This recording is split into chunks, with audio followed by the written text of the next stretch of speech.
ॐ भद्रं कर्णेभिः शृणुयाम देवाः भद्रं पश्येमाक्षभिर्यजत्राः स्थिरैरङ्गैस्तुष्टुवागुंसस्तनूभिः व्यशेम देवहितं यदायुः स्वस्ति न इन्द्रो वृद्धश्रवाः स्वस्ति नः पूषा विश्ववेदाः स्वस्ति नस्तार्क्ष्यो अरिष्टनेमिः स्वस्ति no बृहस्पतिर्दधातु Om Shanti Shanti Shanti.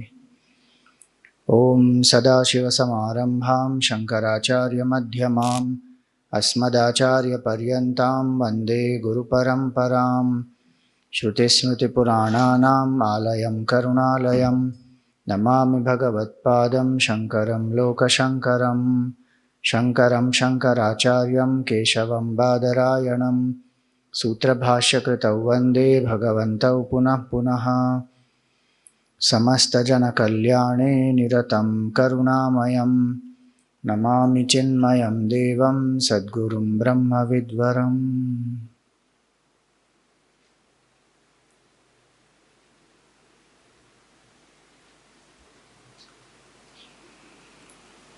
Hari Om, salutations to all. So first mantra we will chant again. Adhihi Bhagavan Brahma Vidyam Varishtham Sada Sadbhihi Sevyamanam Nigudham Yaya Chirat Sarva Papam Vyapohya Parat Param Purusham Yati Vidvan.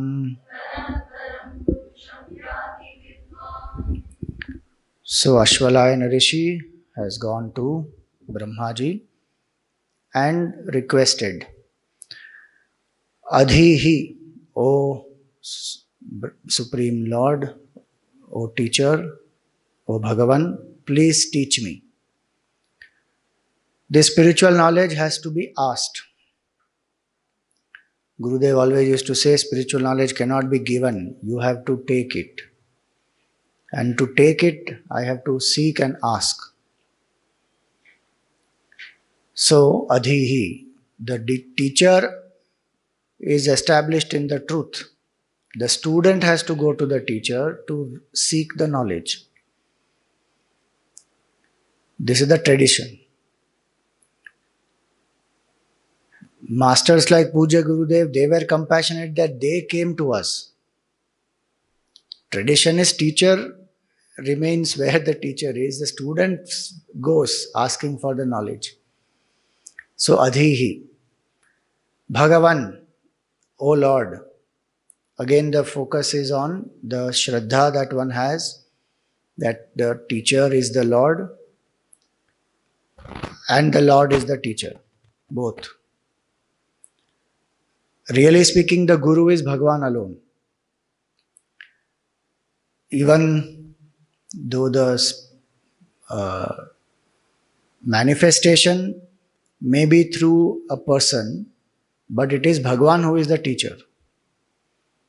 That's why we say Krishnam Vande Jagat Gurum.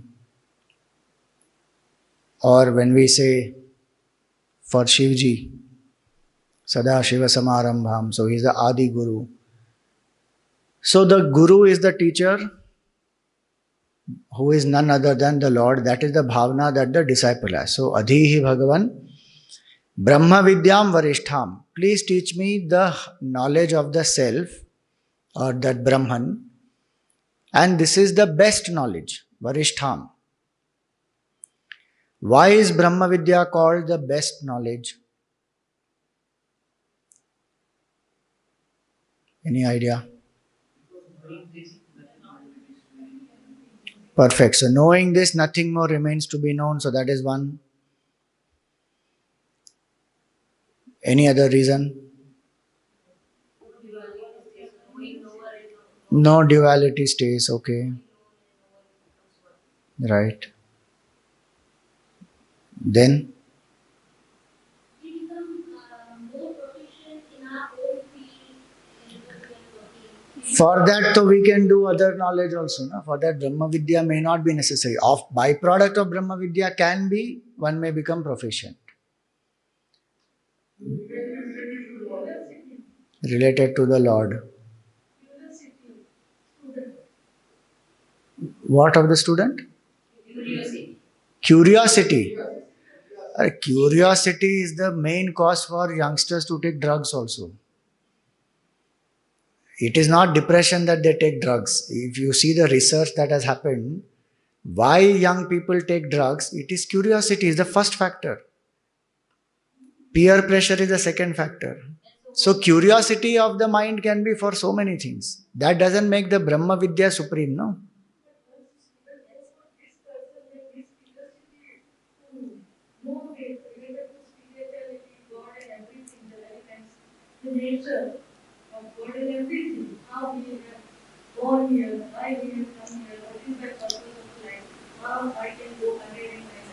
See, those things, Brahma Vidya, we can't say that Brahma Vidya is supreme because of that. Some people may have that curiosity to learn that Adhyatmic Samskar is there for them. Some people, because of satsang, they may slowly turn introvert and start thinking on these questions. But that is not the main reason why Brahma Vidya is called the supreme. 1 minute, she is answered.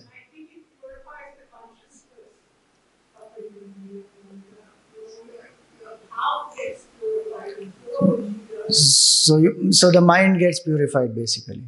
Okay. Ignorance is removed. So many of you have given different answers. Many are correct also. The reason why this is the supreme knowledge is this is the only knowledge which is able to destroy the root cause of sorrow, which is ignorance, and lead us to the absolute fulfillment. कुछ चाहिए आपको?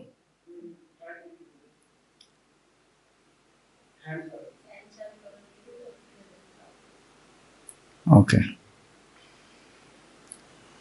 So the root cause of sorrow, this knowledge can destroy, and the fulfillment that we seek, gaining which the sense of emptiness that we have, incompleteness that we have, that goes away. That is the reason why Brahma Vidya is the supreme.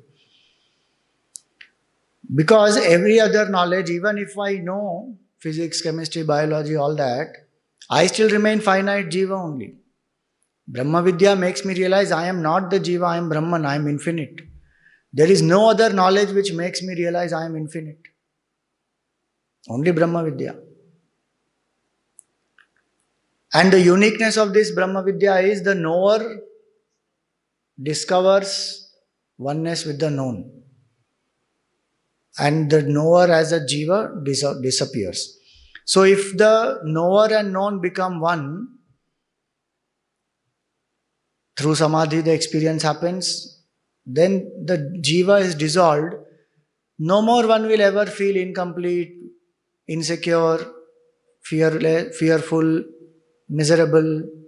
All those things which we go through in daily life, gone. Most important is that fearless aspect. In the Upanishads, it is said in Taittiriya Upanishad, Abhaya Pratishtham Vindate, that person attains establishment in fearlessness. Now, Swamiji, people, there are many fearless people, they do what kind of stunts and all they do. They go and jump from the cliff and they have crossed the valley and what all bungee jumping and all that they do. So that is one type of fearlessness, no doubt. But there are so many other types of fears. Emotional fears are there, intellectual fears are there, social fears are there, financial fears are there. So many types of fears are there. All are based on one basic understanding that I am a jiva. That this knowledge removes. I am not the jiva. So, Brahma Vidyam Varishtham. The two main goals that we all seek, Paramananda Prapti and Atyantika Dukkha Nivritti, are attained only through Brahma Vidya. Nothing else can help make us experience that state. So Brahma Vidyam Varishtham. And the seeker who has gone to the teacher also is of that mindset, who has seen the limitations of the world. Yesterday when we saw Upasametya, that word Upasametya means that fourfold qualifications one has cultivated and gone to the teacher. In that, Vairagya is one who has seen through the world, the pursuits in the world, achieved certain things, success, name, fame, progeny, prosperity, pleasure, enjoyment. One has seen through all. And one knows that there is no freedom from fear and sorrow in any of this. Temporarily one feels happy. After that, again the cycle starts. So with a mindset to know this supreme knowledge, so that one overcomes this sense of incompleteness, the student has come. And here the student knows the value of this knowledge. Brahma Vidyam Varishtham. So that's why Adhihi Bhagavan Brahma Vidyam Varishtham. Sada Sadbhihi Sevyamanam. This knowledge is sought, pursued by the people who are sadhaks, who are seekers. Sadbhi. So who is the seeker? How does one define a seeker? Gurudev's one definition is very nice. He said, the moment you question the validity of your pursuits, you become a seeker. That why am I doing this? Most of the time we are doing many things unconsciously. We don't know only why we are doing. Or some superficial reason we know. Everybody is doing, so I will also do. So everybody is, born, getting educated, getting married, all that. So I am also doing. Why I am to do all this? Very few people question. One place Gurudev said very nicely, he said, the autobiography of a buffalo in the backyard and the master of the house is the same, except if the master strives for the highest. Think about that. The autobiography of a buffalo in the backyard and the master of the house is the same, except if the master strives for the highest. What is autobiography? Eats, grows fat, seeks happiness in food, carnal pleasure, grows old and dies. So he said, autobiography of a buffalo and the master of the house is the same. Sadbhihi means one who questions, why am I doing this? What will this lead me to? What do I really want? 3 questions, fundamental questions in life. What do I really want? From where will I get it? How will I get it? Simple. What do I really want? Paramananda Prapti, Atyantika Dukkha Nivritti. From where will I get? It will not come from the world outside. This we may have heard, but we have to feel that. That feeling of Vairagya is very important. It can come through reflection, Vivek, or it can come through by going through the different experiences of life and seeing for oneself, did this give me what I really seek? In either case, it is Vivek which is the cause of Vairagya. Sometimes we don't have to go through it, we can reflect by ourselves. Sometimes we have to go through it. Then it strikes us. So when a person goes through, then one knows, no, it is not outside. So from where will I get if it's not outside? From within. Within means what? Not within the body, not inside the mind, beyond the mind. So how will I get it? When I transcend the mind the identification with the body, mind, intellect, then I will get it. It's three simple questions. So Sadbhihi means a seeker who has understood that the real pursuit of human life, the best pursuit is seek the highest. Sada Sadbhi Sevyamanam. Akhandanandaji Maharaj said a very nice thing, that what is the difference between a Mahant and a Sant? Sadbhihi can also mean a Sant. Sant does not mean formally who is a saint. Sadhu means a good person. Sadbhihi means a good person. Sadhu is a good person. Sant is a good person. जिसके संताप का अंत हो गया है वो है संत. So this difference between Mahant and Sant is what? So he says that संसार की वस्तु द्वारा जो अपने को महान बनाए वो महंत. So Mahant you will see many places, the head of the organization or ashram or any such post. It is a post, Mahant. And there are lots of disciples and many things they do. Mahant is like a leader. But who is a Sant? So he says, San matra में जिसकी स्थिति है वो है संत. Who does not depend on the world outside, who depends only on the truth, on the Lord, that person is a Sant. सन मात्र में जिसकी स्थिति वे है वो है संत.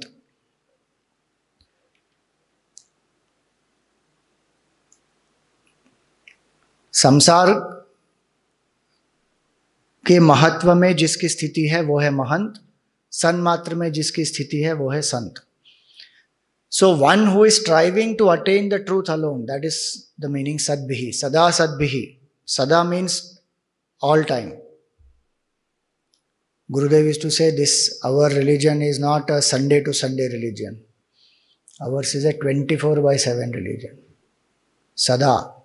One lives as a seeker. So if I eat as a seeker. If I sleep as a seeker. If I talk, respond as a seeker. Full time. Even if I am playing different roles as a father, mother, sister, brother, whatever roles I have. Primary identity is I am a seeker. So Sada Sadbhihi Sevyamanam Nigudham. It is a secret. Now why it is a secret?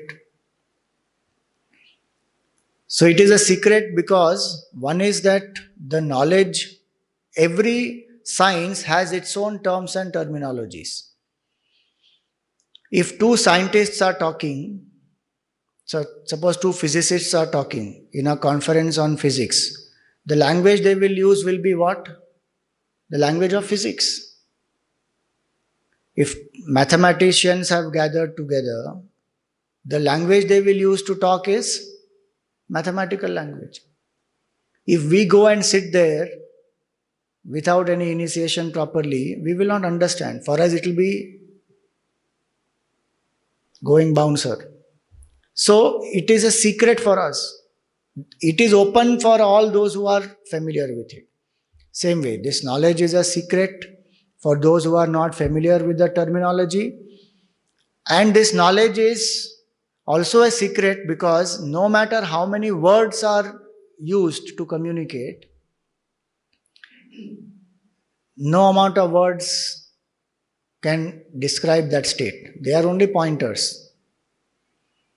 Until the heart is not purified, this mind and intellect, until they don't get purified, this knowledge will not arise only.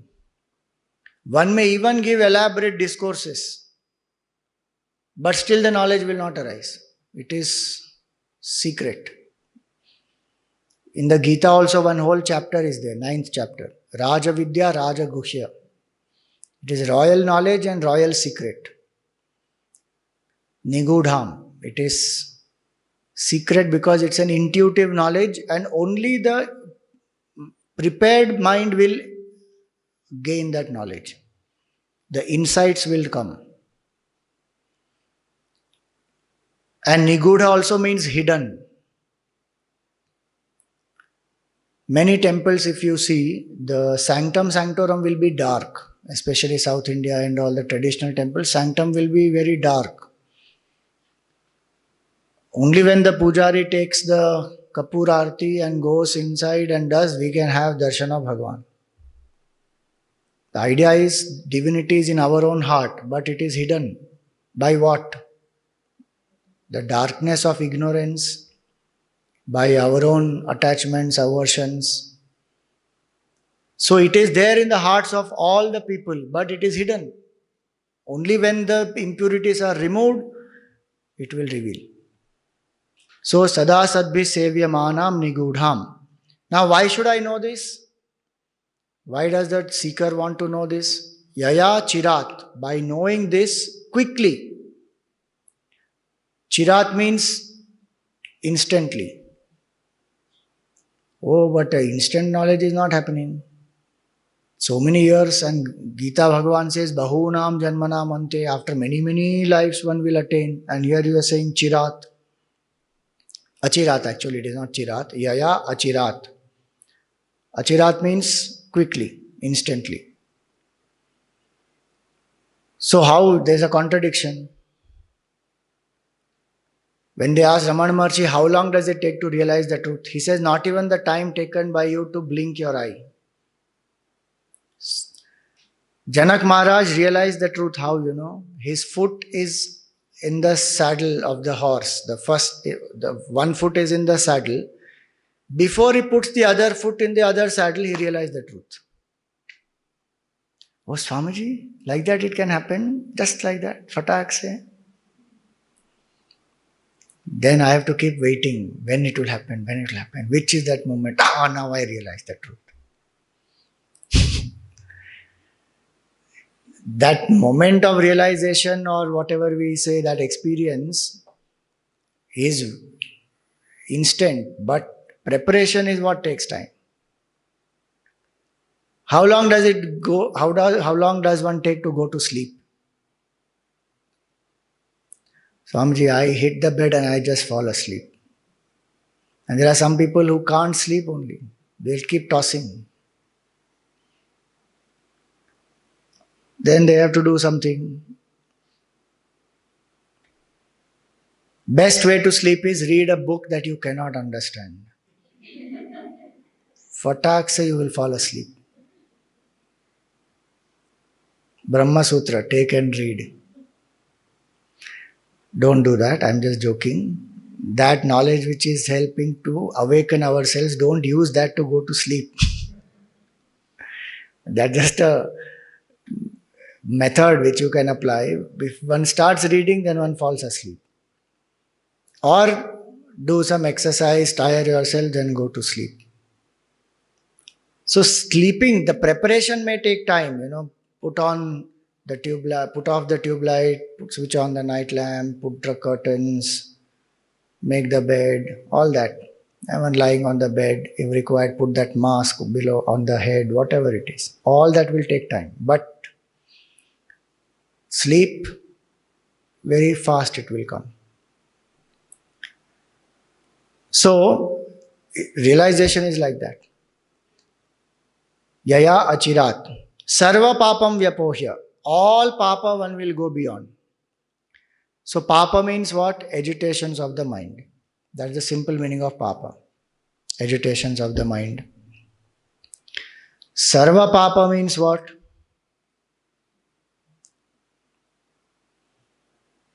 The cause of papa is our own doership.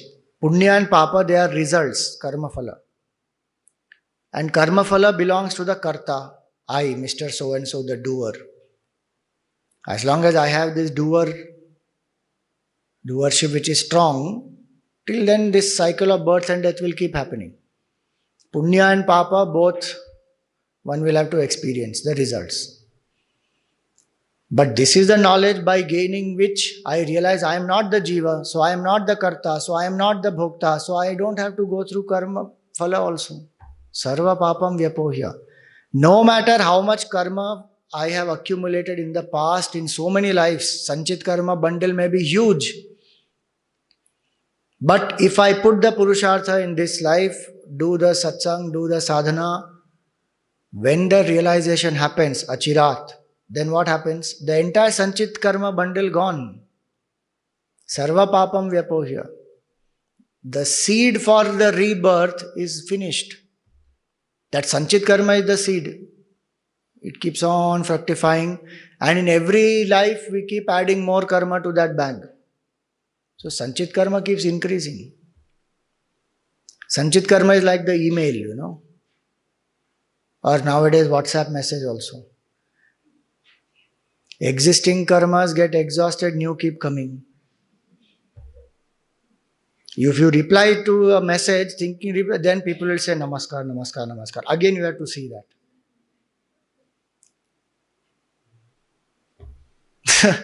One thinks ki khatam ho gaya, nahi, wo wapas aata hai. And somebody again will ask something again.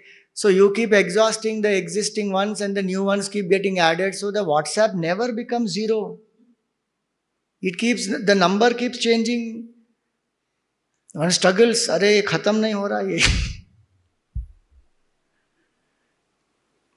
That is a modern example. So, sarva papam vyapohya, all the karmas gone. No more rebirth for that person. Now please remember, moksha is not freedom from rebirth. Freedom from rebirth is the consequence of moksha. Moksha is realizing I am Brahman. That is moksha. Because many people think moksha means freedom from rebirth. So they ask, oh, if I am not born, then what will happen to me? You will not exist. That is called moksha. So the question only what will happen to you is dissolved. Nothing will happen to you. You are one with Brahman. Oh, then I can't be born. You decide you want to be born or not. No, I don't want to be born. So, okay, fine. So, moksha, when you get, you will not be born. Oh, that is so sad. I can't be born again. Then what will be my state? Because we retain the jiva bhav. No? So, that question, what next continues. This is the knowledge where jiva bhav is gone. Sarva papam vyapohya. Why? Because I am not jiva. Brahma vidyam varishtham, that's what we saw. I am not jiva. So if you want to be free from this jiva bhav and realize oneness with Brahman, then come to Brahma Vidya. If you want rebirth, don't come to Brahma Vidya. Ramana Maharshi used to say that if you go to a guru and if you surrender to that guru and guru accepts you, then it is like putting the head in the mouth of a lion. What will happen? That lion will kill, finished. So if one surrenders to the guru will ensure that the ego will get destroyed. If I am ready to let the ego get destroyed, then I should come to the teacher. Majority of people come to the teacher to get the ego boosted.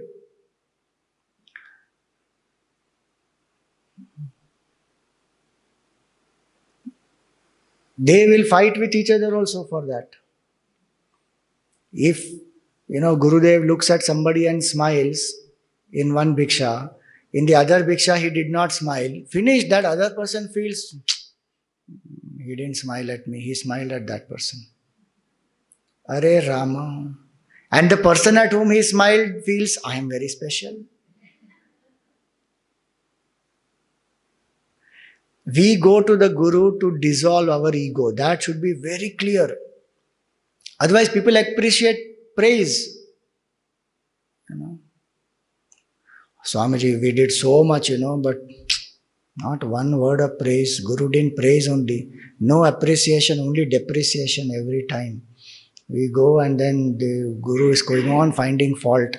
This is not proper, that is not proper. You should have done like this, you should have done like that. I think this Guru is very negative, pessimistic. I am going to leave this Guru. If the Guru praises, it may be actually a sign that the disciple is still not ready. The disciple still needs a lot of love, appreciation to feel good, and the Guru is trying to prepare. If the Guru criticizes, no, be very happy. Ki Guru has accepted me and my path to realization is getting speeded up now.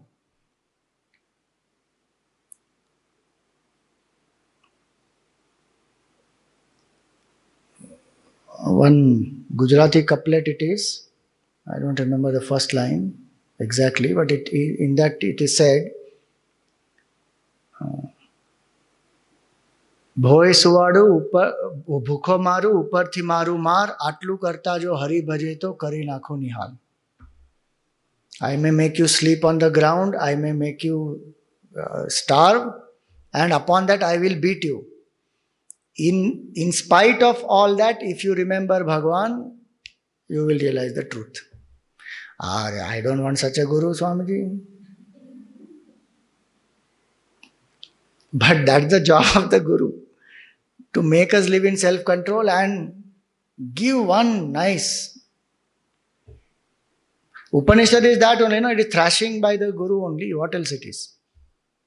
We think we are this jiva and all that. Guru says you are not this jiva. What a fool you are. If somebody finds our fault, we feel so bad. We feel, how did they say like that to me? But that entity only is a myth, no? See how Tapan Maharaj treated Gurudev at certain stage of evolution. He told him, liar, you are a liar, you are a liar. Continuously he kept taunting him. Gurudev also felt at that time, why is he telling me I am a liar? Didn't lie at all. He made up his mind to leave. I am going. And Govind Giriji told him, he is only testing you. Go and surrender. When he surrendered, then Tapan Maharaj said, when the whole world is a lie, why are you bothered about this one lie? Vivekananda also, Ramakrishna Paramahamsa at one stage ignored him like anything. The worst treatment that the Guru can give the disciple is the silent ignore treatment. If Vivekananda comes from that side, Ramakrishna will look that other side. If he wants water, Vivekananda brings water, he will not touch it. He will ask somebody, get me water. Because the last attachment that the disciple will have is the attachment to the Guru. And the Guru who wants the disciple to realize the truth will ensure that that attachment goes. So different are the ways of the Guru, how that Guru will work. So that's why Sarva Papam Vyapohya means that when we go to the teacher, this cycle of birth and death, one becomes free from. The job of the teacher is that. Sarva Papam Vyapohya. By ignorance getting destroyed, cycle of birth and death gone. Then what is that state? That question always comes, no? Okay, Sanchit Karma burnt. Agami Karma is not there. Prarabdha will get exhausted while living. What will happen then? Parat Param Purusham Yati Vidwan. What person attains the supreme, Parat Param. Oh, what is Parat Param? See, para and apara. Apara means lower, para means higher. Parat Param means higher than the highest. In the creation, what is the highest? Is the state of Brahmaji, who is the creator. But who is Brahmaji or Ishvara? Is Brahman plus Maya is Ishvara. That is Brahmaji. With reference to the creation, there is a creator. This is the state where there is no creation, no creator. Beyond creator is Brahman. Parat Param Purusham. Purusha is only one supreme consciousness. One will experience oneness with the supreme consciousness. That is the result. Parat Param Purusham Yati. One will discover. It is not that one has to become that. One is already that. One will just discover it. Parat Param Purusham Yati. And who? Vidwan. Vidwan is not a scholar. In this context, Vidwan is not just a scholar. Vidwan means a person who is well versed, who has knowledge, no doubt, scriptural knowledge, but who has also done sadhana. to make the mind quiet, who has cultivated the fourfold qualifications. Otherwise, there are many scholars who teach also, and professors and doctorates they have attained in philosophy, and they may be teaching also. So, one meaning of Vidwan is a scholar, but that may be as a subject one is teaching. Like as physics person teaches, physics professor teaches physics, philosophy professor teaches philosophy. For that person, it is a means of livelihood. So the Vidwan here does not mean that type of a Vidwan. Vidwan here means a sadhak. What is said earlier, no? Sadbihi, like that. That's sadhak.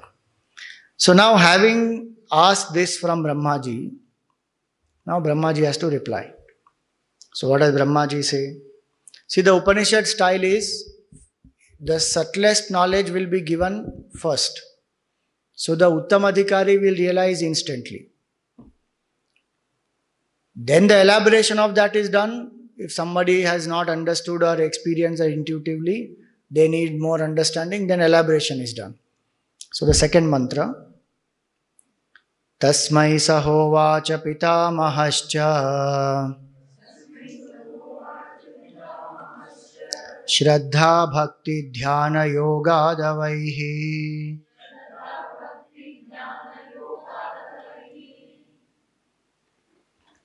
Tasmai, to that Rishi, the disciple, Sa means Brahmaji, Ha Uvacha, he thus spoke.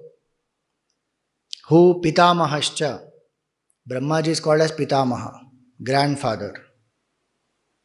Now, why is Brahmaji called grandfather? The reason is, biologically we have a parent. But who is the ultimate parent? Is Brahmaji. So Pitamahascha. That is one meaning. Second meaning is, Gurudev used to say that the love of a grandfather is very special. The father may want to discipline the child. The mother loves the child. And sometimes the father wants to punish the child or the mother wants to punish the child because the child is not learning something or has done something wrong. But the grandfather or grandmother will be very protective. And they will say, it's okay. You were also like this when you were a child. And the grandfather will protect the grandchild. So the love of the grandfather is the indication that Brahmaji has supreme love for, we are all the grandchildren of Brahmaji. So with that love that the Guru has is indicated here by Pitamahascha. Tasmai sahovacha Pitamahascha. Now, what did Brahmaji say? He said, Shraddha Bhakti Dhyana Yoga Davaihi. You can know this truth with the help of these three, Shraddha Bhakti Dhyana Yoga. Over. As far as Ashwalayana Rishi is concerned, this much only the teaching, finished. We realize the truth. Shraddha Bhakti Dhyana Yoga Davaihi. Over. What is the Shraddha Bhakti Dhyana Yoga? So three means are given. All the three are necessary. Shraddha is indicating the buddhi, intellect, intellectual conviction. We may not be experiencing it right now, but we have that conviction that it exists. Like we say, Shraddha in the Supreme Lord. We may not have had darshan immediately, but we have the Shraddha that Bhagavan exists in this form. And we do the upasana. So eventually we come to realize. And what is the Shraddha based on? Please remember, there is nothing called Andha Shraddha. Andha Vishwas can be there, but there is nothing called Andha Shraddha, because Shraddha is belief reinforced with conviction. That is faith. Gurudev's definition is that. Belief reinforced with conviction is faith. It may start off as a belief. Belief is Vishwas. But when it is reinforced with logical proof and experiential proof, then that belief becomes a conviction intellectually. So nobody's Shraddha can be shaken, their belief can be shaken. Their Shraddha cannot be destroyed, belief can be destroyed. Shraddha takes time to cultivate. So Shraddha is the intellectual quality, it is not blind faith, it is not some emotional quality just because somebody said I am just believing it. No. I have thought about it myself and I have concluded. Somebody saying can be an initiation to think in that direction. But I have thought about it myself, studied the scripture or found the logical proofs in the scripture, the lives of great saints, Mahatmas, when we read, the experiential proof also we get. So that is the intellectual quality, Shraddha. And why is this Shraddha required in this context? Because to know that this state of highest self exists, that when we transcend the body, mind, intellect, it is not a blank. There is a higher state of consciousness which is of the nature of Satchidanand. I have to have the Shraddha in that. Because we have not transcended the BMI in that way and experienced that state. Even now, when we close our eyes for meditation, for a long time, there will be black, like a black screen. If thoughts are not there, it will be blank. Vivekananda ji wrote in one place that as he was meditating, at one point it was like that the whole black screen was removed. The darkness went and the entire truth was revealed as it is. In the Upanishad also it will come, Tamasa Parastat. Today morning we did that one meditation shloka, Tamasa Parastat. So that tamas will go. So that requires Shraddha. And it requires our effort also. It will not go just like that. Dhyana yoga is the sadhana to do, but preceded by this Shraddha. If I don't have Shraddha, I cannot do Dhyan. And there are so many people who want to do Dhyan without Shraddha. Hare Ram. What will they reach? I don't know. If you tell them have Shraddha, no. Just teach meditation. Do you have faith? No faith, but teach meditation. The maximum one will reduce some BP, improve the peace of mind, stress level will reduce. That's all it will happen. Realization of the truth will not happen. For that, Shraddha in the truth is required. And what is it that I am contemplating upon? What is it that I want to realize? That should be very clear. So Shraddha is intellectual quality. We develop Shraddha through proper reflection, through satsang, through the lives of great saints when we go through, we develop Shraddha. The definition of Shraddha is the Shrat Dhatte iti Shraddha.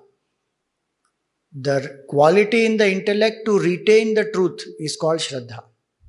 That is called Shraddha. The buddhi is able to become so subtle because of Shraddha that one will be able to experience that truth. As one transcends the buddhi, one will experience that truth. So that ability in the buddhi to retain the truth till one realizes, because if the Shraddha is not there, one will not seek that. One has to retain that. There is the truth. With firm faith, one has to pursue that. So knowledge plays a very, very big role in developing Shraddha. And when Shraddha, with Shraddha we seek, it will lead to experiential knowledge. That's why in the Gita it is said, Shraddhavan labhate jnanam. The one who has Shraddha will gain the knowledge. That is intuitive knowledge of the self. Intellectual knowledge and conviction is our responsibility. We have to listen, reflect and get that intellectual knowledge and conviction, Shraddha. Then Bhakti. Bhakti is the bhavana, emotion. Emotion of love directed towards the divine is devotion. Today our emotion of love is directed towards everything outside. No problem in loving anyone outside or anything outside, but we have forgotten that the Supreme Lord is the source of love, and we are running behind the people and things to make us feel loved and make us feel happy. That is the problem there. So when we turn the emotions towards Bhagwan, and how can the emotions turn towards Bhagwan? What is the main factor for emotion to turn towards Bhagwan?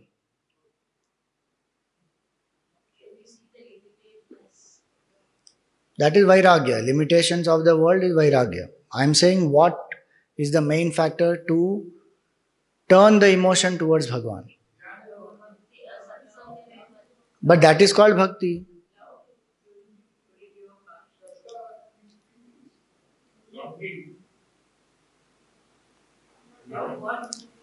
You think about it, how do you develop love?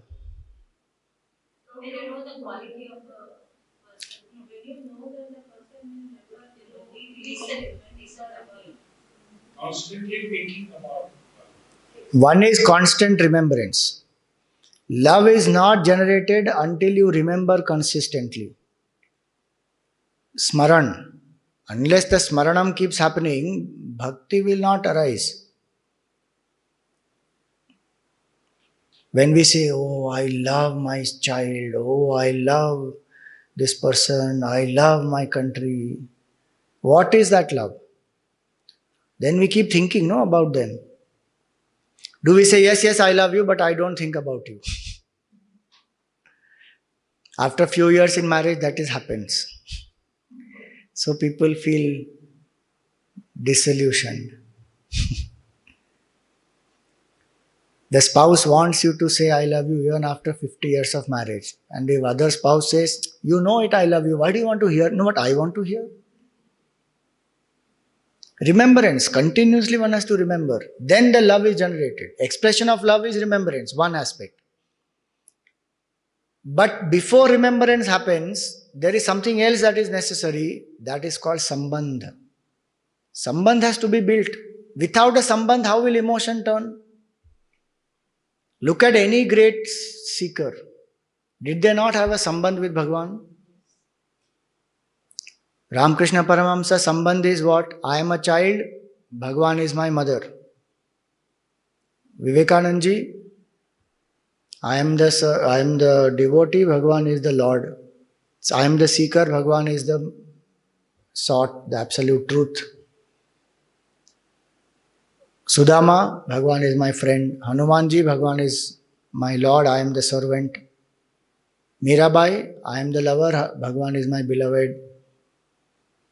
Different people will have different bhav. So what is my predominant emotional bent of mind? In which relationship I have maximum craving? That relationship I have to turn towards Bhagwan.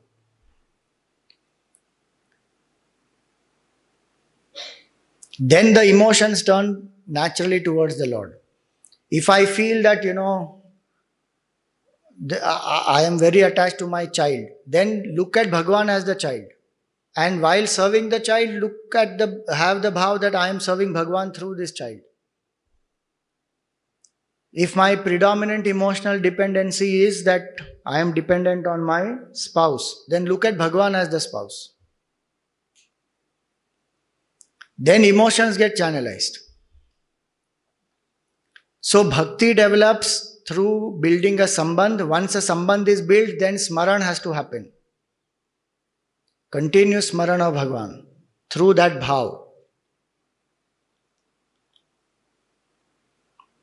Then comes Sharanagati. So 3 points. Sambandh, Smaran, Sharanagati.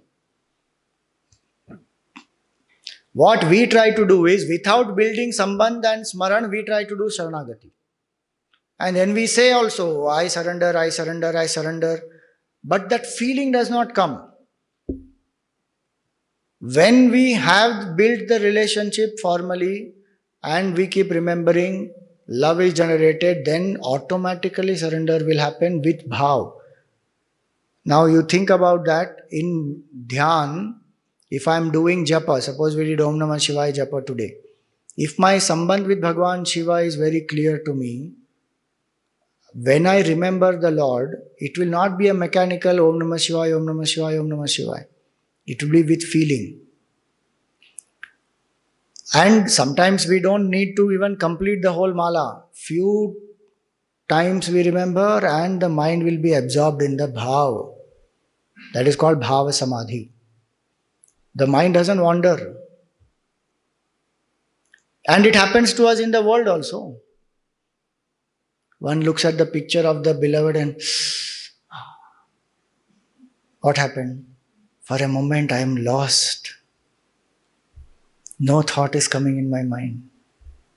When we remember the beloved, that is what happens. Thought will cease. Because emotion, in that the mind is absorbed. So bhakti will engage the mind, Shraddha will engage the buddhi, and these two are the wings of a bird. Both the wings are necessary to fly. So Gurudev used to say that with these two wings, dhyana yogad avaihi, meditate. See, these two preparations, how many people do for meditation? You see so many courses on meditation also. Will anybody teach these two properly? How to develop devotion and how to develop Shraddha, and then integrate the head and the heart. Majority of the meditation sessions will be about relaxation and auto-suggestion and some prayer. That's all it will be. But we must learn this because we want the self. We don't want to live as a jiva. So the path for that is this. Shraddha Bhakti Dhyana Yogad Avaihi. So Dhyana Yoga. Now with Shraddha, so we saw what is Shraddha, we saw what is Bhakti. Now what is the Dhyana Yoga? So Dhyan is to contemplate. Yoga means to unite. Now please remember, Dhyan cannot be done. One can only be in Dhyan.